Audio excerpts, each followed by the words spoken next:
ये इस श्लोक पे श्रीमद् भागवतम का बहुत कुछ निर्भर करता है और हमारे ज्ञान का भी।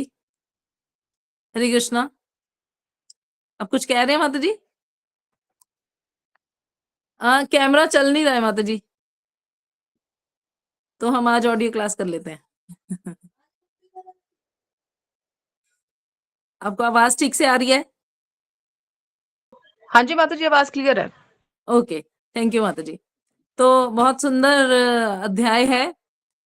कहा गया है, सृष्टि के प्रारंभ में भगवान ने सर्वप्रथम विराट पुरुष अवतार के रूप में अपना विस्तार किया और भौतिक सृजन के लिए सारी सामग्री प्रकट की। तो ये यदि दो बातें हमें समझ में आ जाएं तो हमारा बहुत कुछ काम जो है वो निकल जाएगा। सृष्टि के आरंभ में, तो ये सृष्टि कभी आरंभ हुई और कभी समाप्त हो जाएगी। जिस चीज का आरंभ है उसका अंत अवश्य ही होगा, है ना। तो भगवान का ना आदि है ना अंत है। परंतु सृष्टि लीला, यहाँ सृष्टि में शुरुआत भी है और अंत भी है। तो इसका मतलब जब कोई चीज शुरू की जाती है और जब किसी का अंत होता है तो उसका कुछ प्रायोजन होता है, डिफरेंट प्रायोजन होता है। तो क्या प्रायोजन है हमें ये समझ में आना चाहिए, है ना। और ये सृष्टि आई कहाँ से, इसको बनाया किसने और किस लिए बनाया।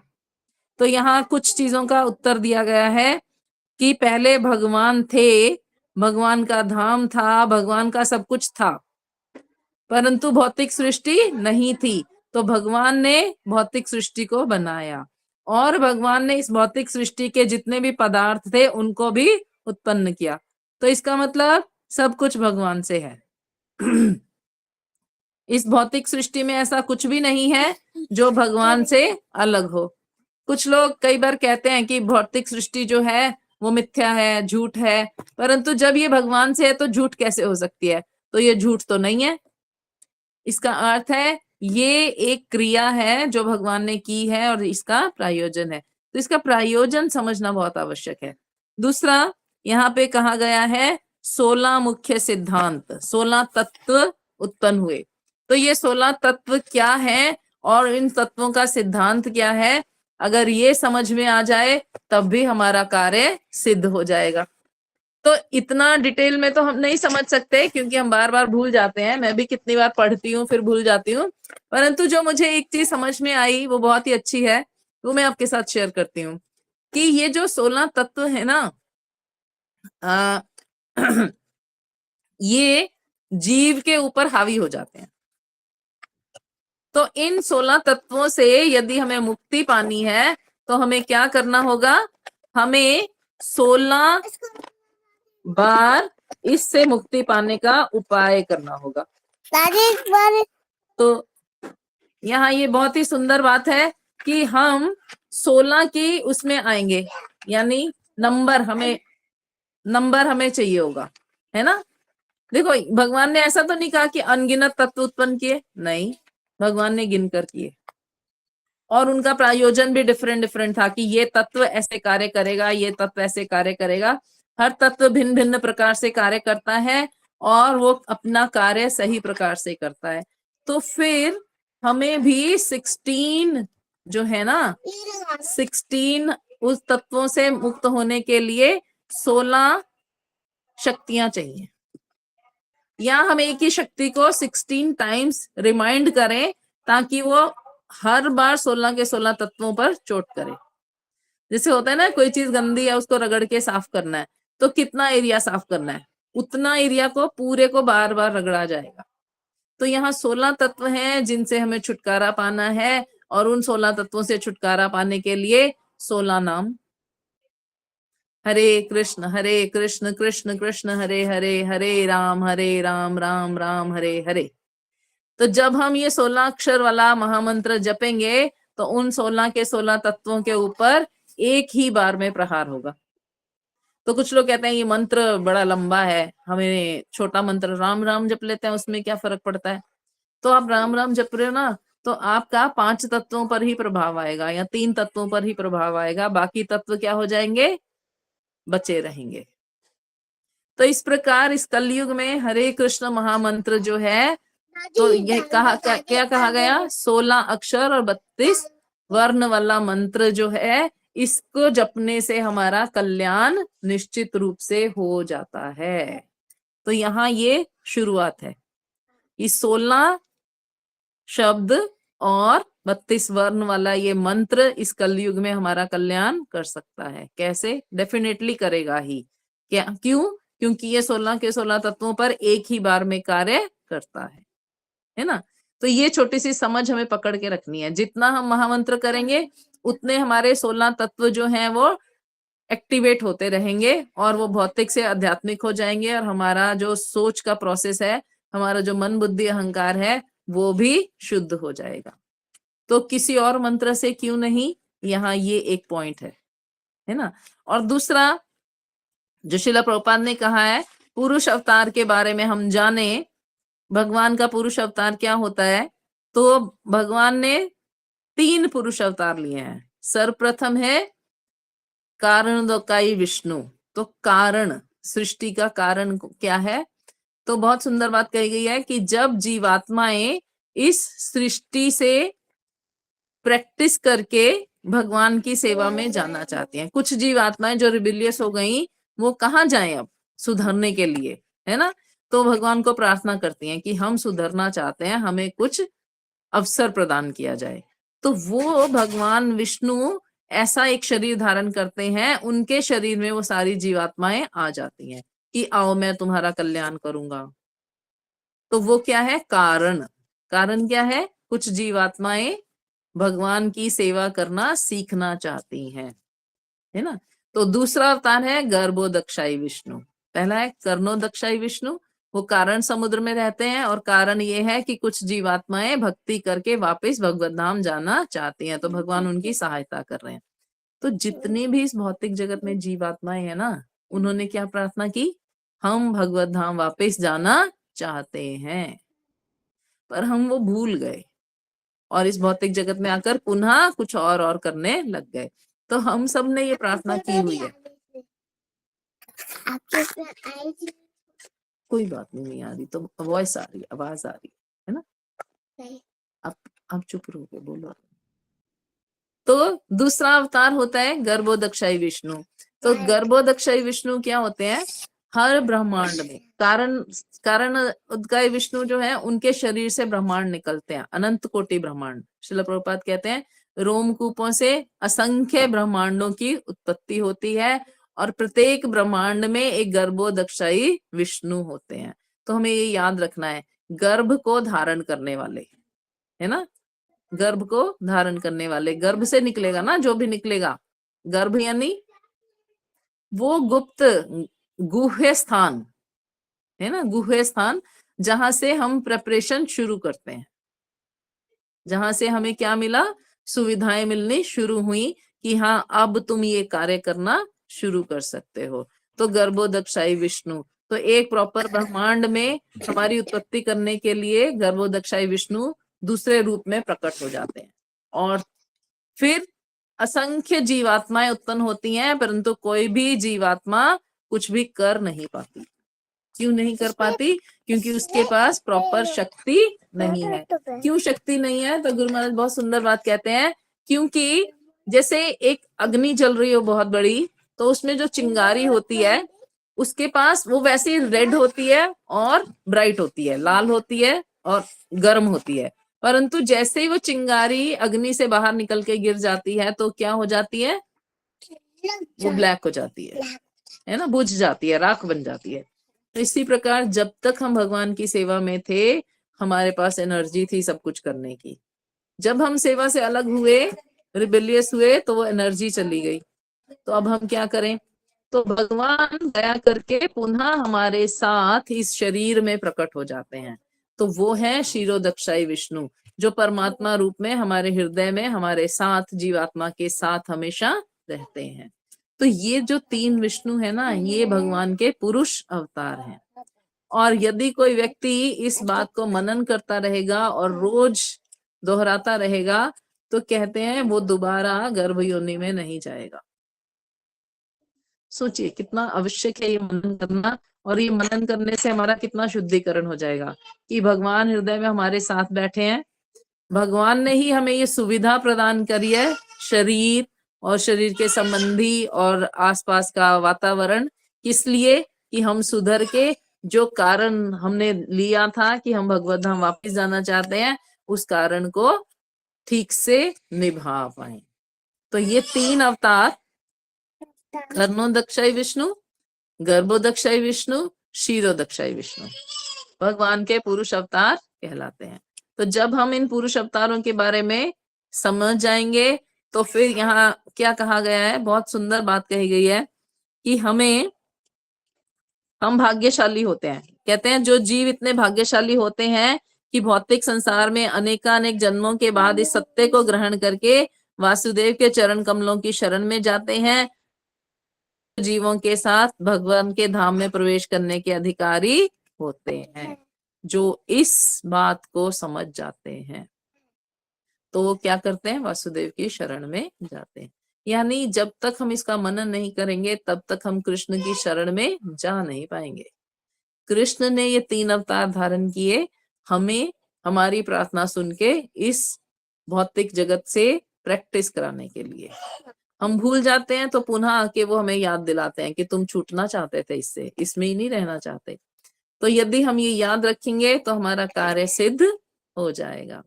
तो इसके अगले श्लोक में, श्लोक संख्या 2 में बहुत सुंदर बात कहते हैं, यस्य अम्बसी शयनस्य योग निद्रां वितन्विता नाभिर्दम्बुजात आसीत ब्रह्म विश्वसृजां पति। पुरुष के एक अंश ब्रह्मांड के जल के भीतर लेटते हैं।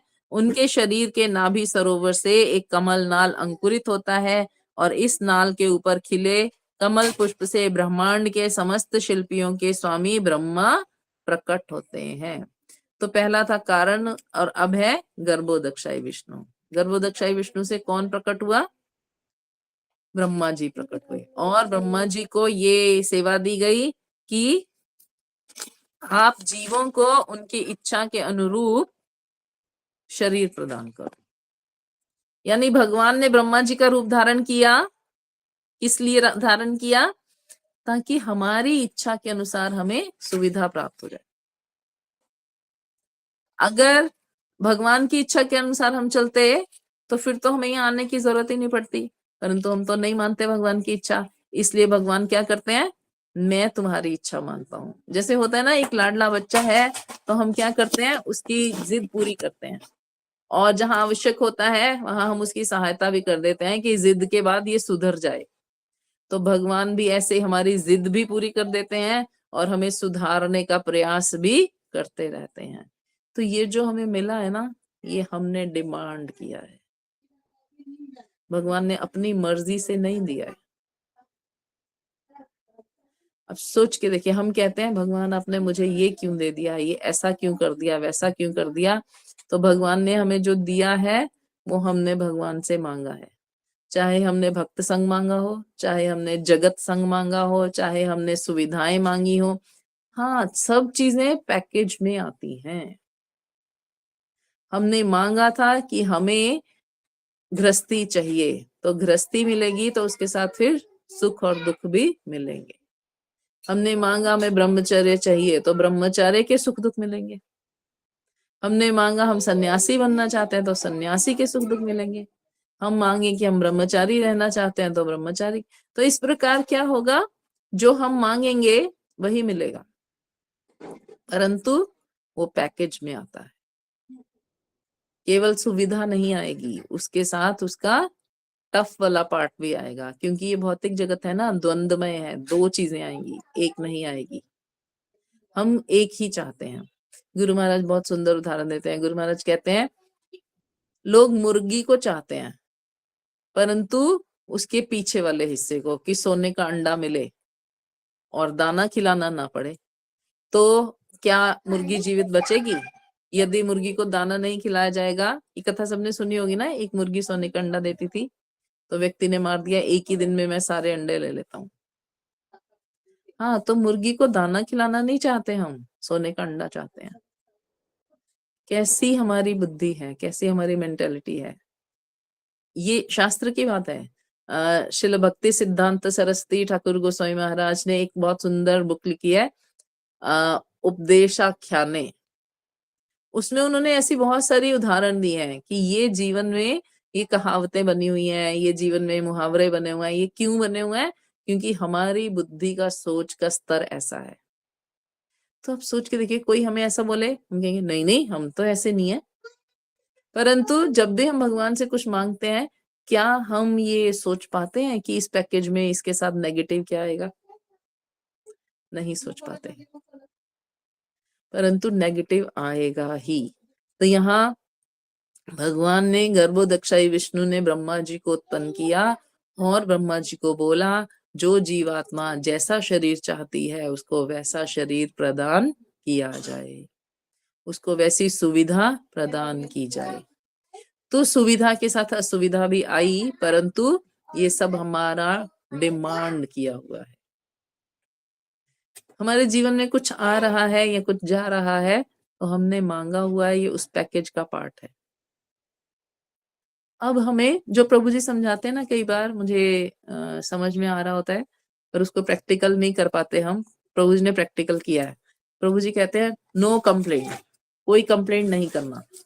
क्यों नहीं करना? हमने ही तो मांगा था, हमने ही तो मांगा था, इसलिए फिर कंप्लेंट का क्या अर्थ हुआ? कंप्लेंट तो नहीं करनी चाहिए। हम कहें कि हमने ये मांगा, अब भगवान आपने क्यों दे दिया? भगवान कहेंगे तुमने मांगा इसलिए दे दिया। तो इसलिए नो कंप्लेंट, कंप्लेंट नहीं करेंगे। भगवान हमने मांगा, आपने दिया, हमने ये समझा नहीं था कि इसमें हमें इसका सेकंड पार्ट भी मिलेगा, इसका पैकेज में और क्या क्या मिलेगा, है ना? इसलिए गड़बड़ हो गई। तो ये हम याद रखेंगे कि पैकेज ही मिलेगा, सिंगल एक चीज नहीं मिलेगी। इस भौतिक जगत में दो चीजें मिलेंगी, सुख और दुख, गर्मी सर्दी, शीत उष्ण, है ना, मान अपमान, सब कुछ मिलेगा।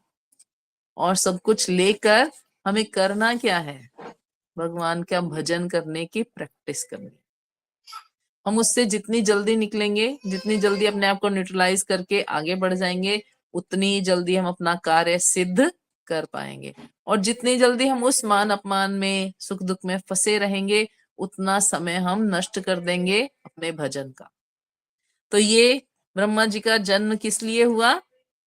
ताकि जो जीवात्मा जैसा सुख सुविधा शरीर चाहती है उसको वैसा प्राप्त हो जाए।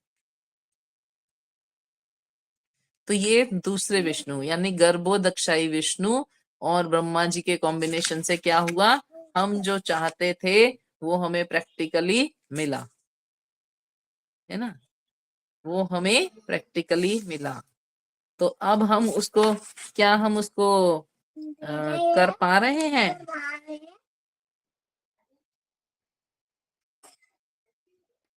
हम उसको निभा पा रहे हैं? ये पर्सन टू पर्सन हमें डिसाइड करना है। तो नेक्स्ट श्लोक है, एक और श्लोक करेंगे फिर उसके बाद आज विराम दे देंगे। यस्य अवयव संस्थाने कल्पिता लोक विस्तर तत्वै भगवता रूपम विशुद्धम सत्वम ऊर्जितम। ऐसा विश्वास किया जाता है कि समस्त ब्रह्मांड के ग्रह मंडल पुरुष के विराट शरीर में स्थित हैं, किंतु उन्हें सर्जित भौतिक अवयवों से कोई सरोकार नहीं होता।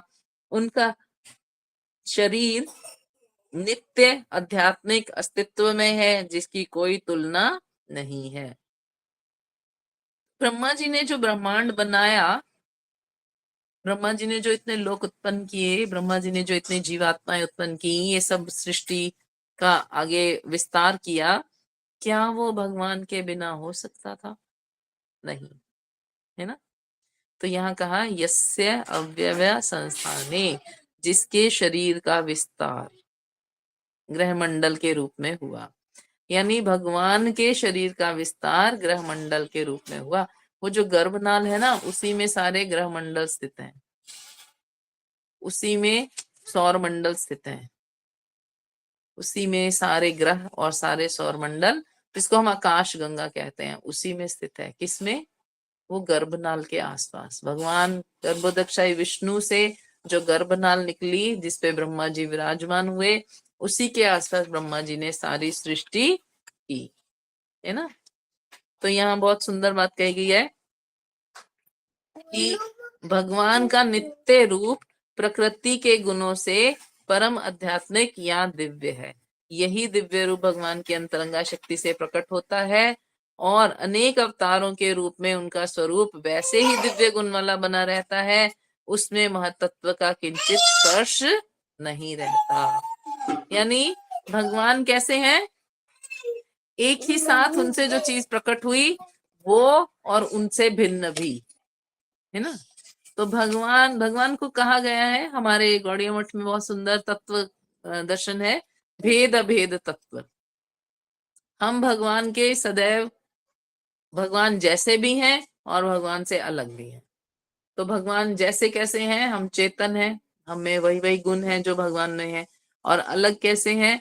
हम भगवान की उस शक्ति के बाहर निकल आए जो भगवान की आध्यात्मिक शक्ति है। तो इस प्रकार भेद अभेद हो गया, है ना। यानी जो नॉन डिफरेंट भी हैं और डिफरेंट भी हैं, भगवान से एक भी हैं और भगवान से अलग भी हैं। तो इसके बारे में हम और विस्तार से चर्चा आगे आने वाले श्लोकों में करेंगे। आज हम यही विराम देते हैं।